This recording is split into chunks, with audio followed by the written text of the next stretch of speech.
Hi, this is Carrie Hi. Kaufman here, and I have a special guest I'm interviewing today, Mike Quinn. Mike's been a friend of mine for about 15 years, as well as a mentor to me personally in lots of different ways. And Mike is an expert on developing leaders. He runs nonprofit organizations, has for several decades that serve around San Diego, but even globally. And as he's progressed through his role as a leader, he's now almost full-time devoted to developing more leaders. So he's an expert on creating leadership coaching within an organization, building up people from within. So I just wanted to have a little chat with you, Mike, and see what are some of the tips that you've learned for that maybe businesses could apply as they take people who are good performers, good members of the organization, loyal people, but maybe don't have a lot of leadership or management experience. How do you bring those people up in the leadership capacity? Yeah, well, that's a giant question. I think one of the keys is for business owners, particularly as they're growing, like especially if they've essentially planted or launched their business, and then they start to gather employees, and then time goes on, and they get more and more success and more employees. Sometimes it's actually an issue internal to the owner. In that you have to deal with your own insecurities with regard to developing leaders, because it does presuppose that I know what I'm doing, Right. right? I mean, it presupposes that I know how to be a good leader. So, self-reflection is super important. Being a learner personally, like for myself as a leader, because I can't give away what I don't have, and I Mm-hmm. do give away what I do have. So Mm-hmm. and we all have dysfunction and function, right? We're all a mix of kind of good, bad, and ugly. And so it's a personal journey where you first have to journey on the layer of leadership. And there's just tons of obviously good material out there that addresses those things, as you well know. So it's first a personal journey, because I can be scared. I can be scared, like I maybe can tell someone how to perform a task, or how to do a certain, how to learn how to be a better salesperson, or whatever Mm-hmm. um, you know, their job may be. But helping them to develop as a leader is sort of a different thing. And Yeah. so I call it 3D coaching, and it's not unique to me. It's a very common method of coaching, but it's a discover, develop, dream. So when I Discover, meet with, develop, dream. yes, Okay. they call it the 3D coaching Okay. method. And the problem is, a lot of times when we get into coach mode, we tend to be a teller. Like, Mm. we tell people what to do. Yeah. We tell them where to go. We tell them how to do what, as opposed to this approach. So the discover, develop, dream. Discover means I'm going to spend, a few minutes asking you about your life. Like, how's it going if they're married? How are you doing with your marriage? If they have kids, how are you doing with your kids? Mm-hmm. And, I keep track of these things. So that I am actually building this relationship, because relationship, obviously everything's about trust. And Yeah. so, trust in a relationship is super important to long-term leadership development. I would argue it's one of the most important things. And when you discover weekly, or whatever your pace is with a particular leader or employee, whether it's weekly or biweekly or monthly, when you're discovering with them, you're actually telling them, and you are, I mean, this isn't fake. Again, it has to be legit, okay? Mm. You're actually telling them you care about their life, not just what they do. Absolutely. Yeah. And then the develop part is often attached to the discover, because you can ask them, like, what's the biggest challenge you face this month in work? And you can segue from home and then to work. So what's one of the big challenges you're facing at home? And then they'll tell you, okay. And then I'll keep that in mind, and be thoughtful with regard to that. How about work? What's one of your biggest challenges this month or this week with regard to your SMART goals, or Mm-hmm. whatever?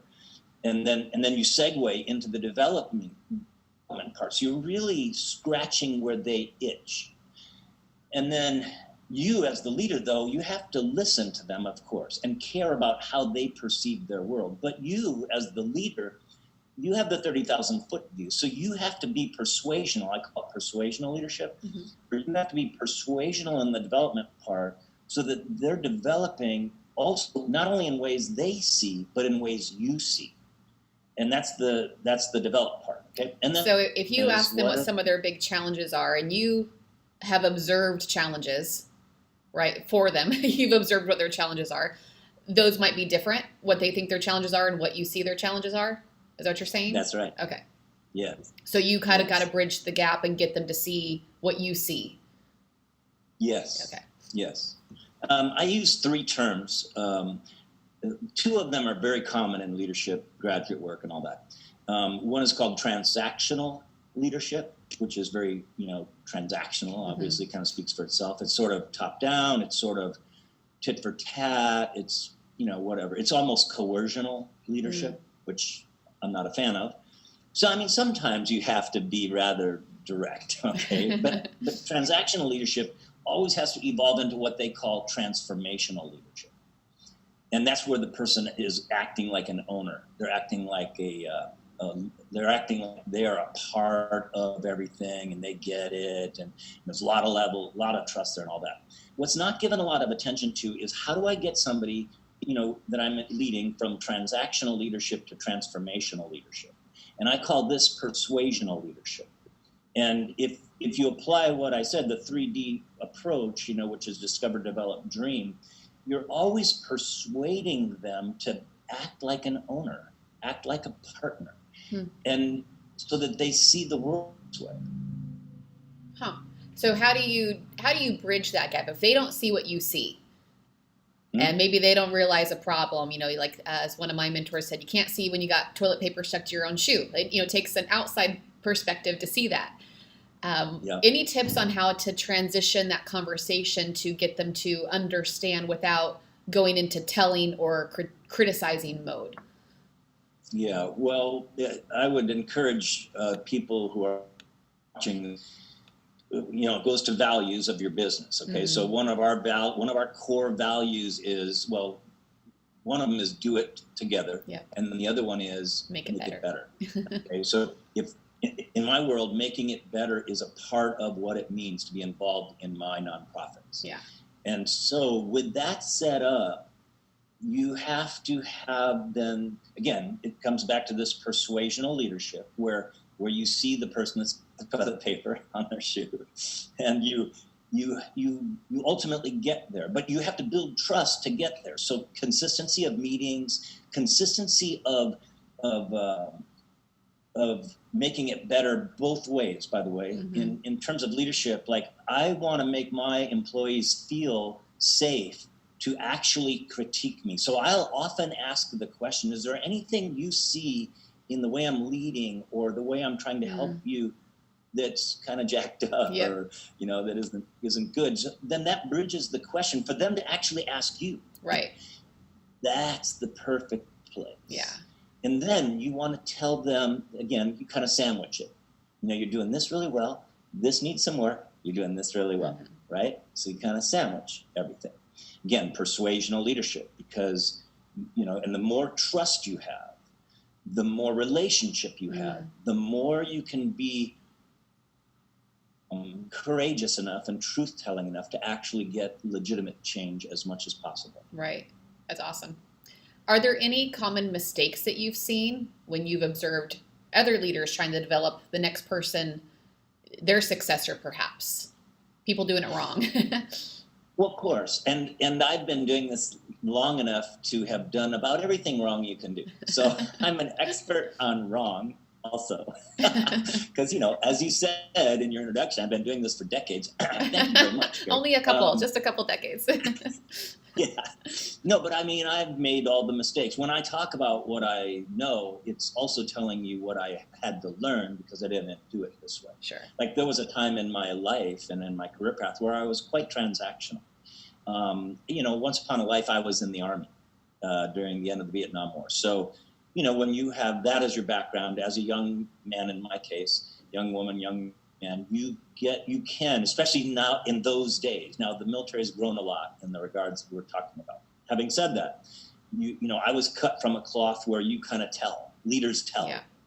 They deliver orders. Everybody else snaps to it. And I had to grow out of that. And, I learned by doing it. I was like a natural leader, and people would obviously just follow me because of this gift. that I believe God gave me. But they would actually naturally follow. But what would happen is I would hurt people without knowing it, or even being attentive to it. And it took me some years actually to develop clarity. A marriage is a great thing for me. My wife Teresa has been enormously helpful in this regard. She was an educator by profession, but again, self-reflection.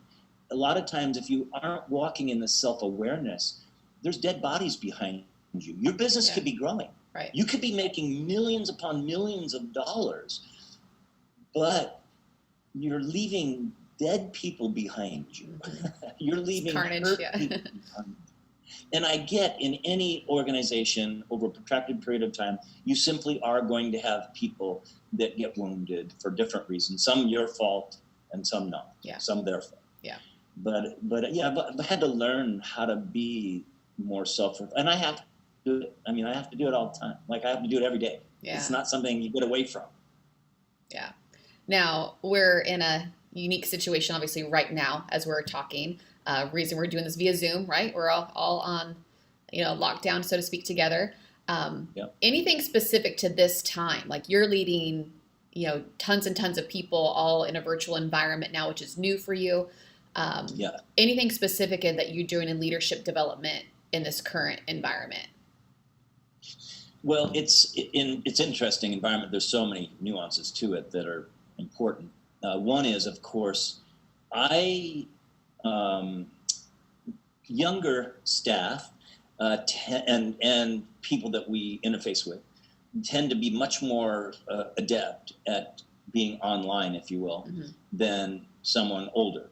And so now I've had to keep up. I've been doing online stuff for a long time. Having said that, and so one of the most important things I did about 3 weeks ago, as soon as COVID-19 I could tell it was coming. I hired a consultant who was an expert on the arena of how to basically be online and how to accomplish that. Because one of the struggles for our organization has been developing hundreds and thousands actually of people to be comfortable with an online environment that they're not normal. It's not normal maybe for a lot of them.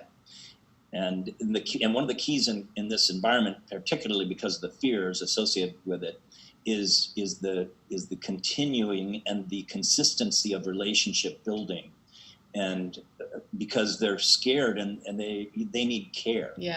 Like everybody's employees right now, and everybody's clients and everybody's customers need more care right now.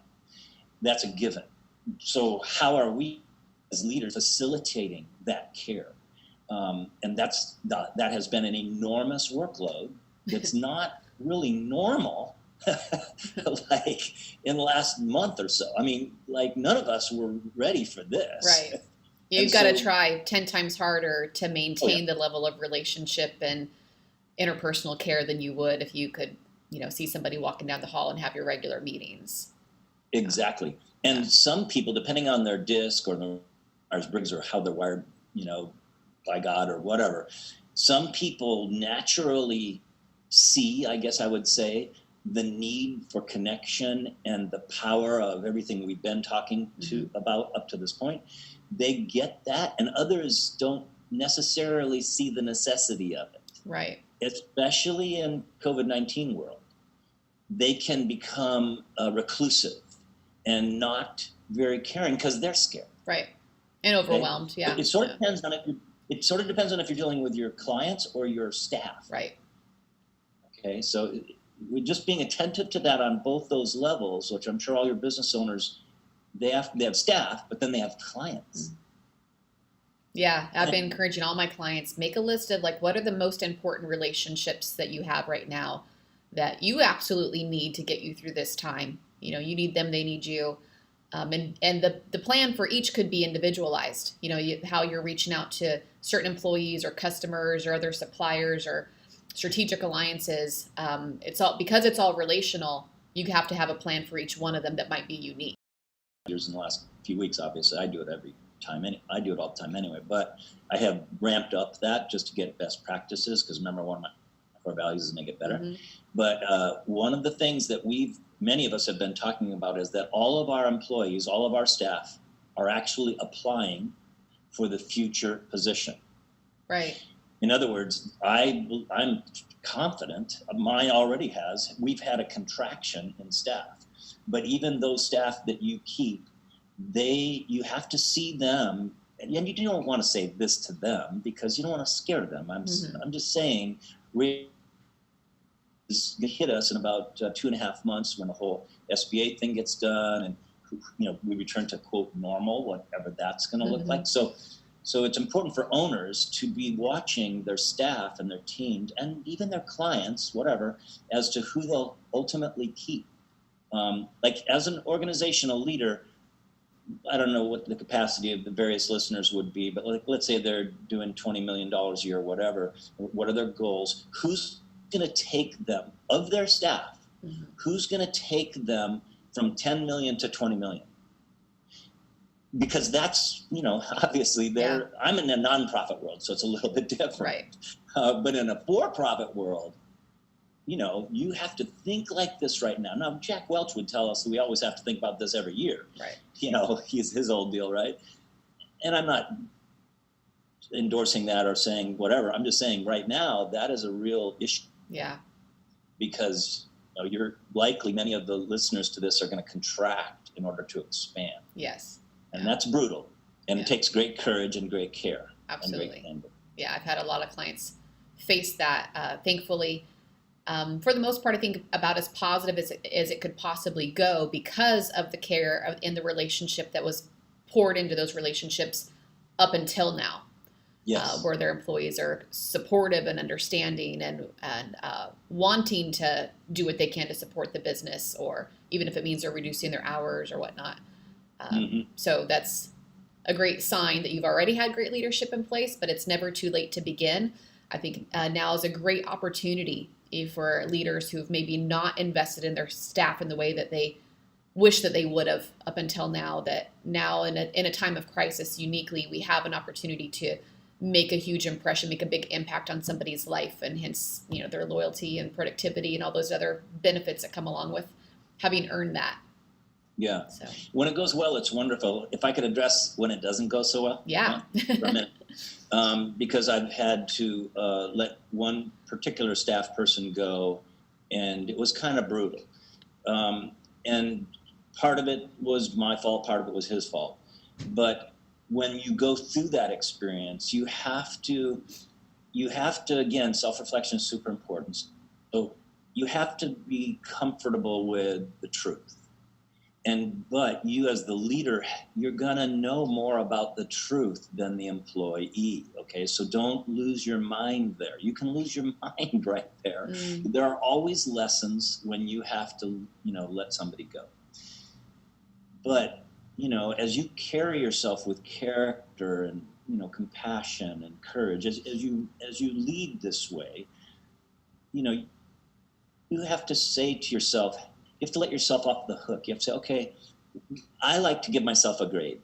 Like, what grade do I give myself? Was it an F? Because that's what the employee's saying. Right. You mean it's for that day, for that conversation, or just in your relationship with them overall? You can apply it to the coach yourself. I see. And it's a very good, honest exercise. So if I don't like to get C's. Like when I was in college and graduate school, I don't think I ever got a C. And, I graduated magna cum laude, I think it was called. And so, like I don't like anything except an A. But in life, you get a B. And sometimes a C. Yeah. And if you get an F, fine, so you need to take that course again. But, it's good to kind of keep your head up and not let something wound you so badly that it takes you back in leadership. Absolutely. Yeah. Where you then begin to second guess yourself as a leader, and it's a domino effect. It impacts the next, 5 or 10 or 100 conversations that you have after that, because your head trash gets mixed up instead of learning from it and improving. That's right. Awesome. Well, I know you're incredibly busy right now in particular. I could talk to you all day. But thank you for your time today. Thank you for your impact and your mentorship in my life. personally. And some of the things that you've said today that you've applied to the leaders you're developing, you've said to me. It's like, hey, Carrie, make it better. Here's what we can do. So I just appreciate that about you because you are who you are. And I see it every day. So I appreciate that. Thank you for your time and for sharing your wisdom. If you have a final thought that you'd like to share in closing, feel free. No, just that I thank you also for being in my life. You are an amazing coach of business leaders. I see it in you, and I see you, lead all the time. And watching you is so fun because you are such a voracious learner.